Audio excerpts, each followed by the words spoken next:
I am Samuel Wong. I'm 33, so I'm probably the oldest intern that you'll have. So that's documented. But if someone overtakes me, that's fine. And I didn't know I was going through another graduation, but I'll take that. Basically, I was with LINetS. I was working with a great group of women, Dr. Jill, Michelle, Doreen, and Hui. And I think before I share my experience, maybe I'll just share a bit about my background through a plant. So I guess the analogy I want to use is I am a psychiatrist, but basically if you think of mental health or a mental health patient as a plant, the counselor is the one who sort of supports the plant's growth, does the watering, and if there's a bit of yellow leaves, maybe they do a bit of pruning. A clinical psychologist, which is what Michelle is, looks at focusing on the root of the plant, let's say in diagnosing or treating health conditions. So they do a bit more complex counseling or therapy.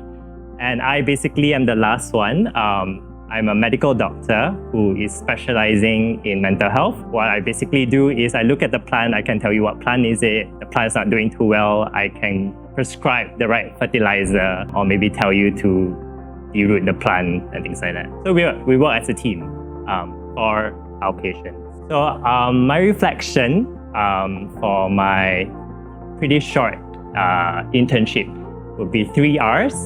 The first one is rest.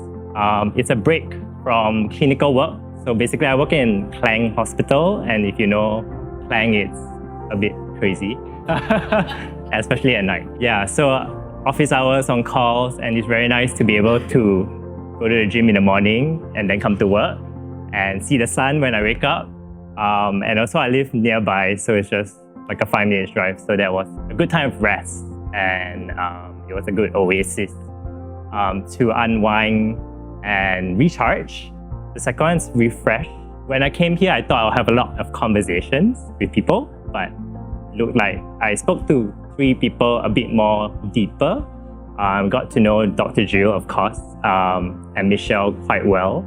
And we had quite personal conversation, and the last is Pastor Alvin, because you have a mentor program. And I think from that, it became from formal to informal friendship, which will outlast this program, I believe. And the last one is reorientation. When in the beginning of this program, I had a bit of time.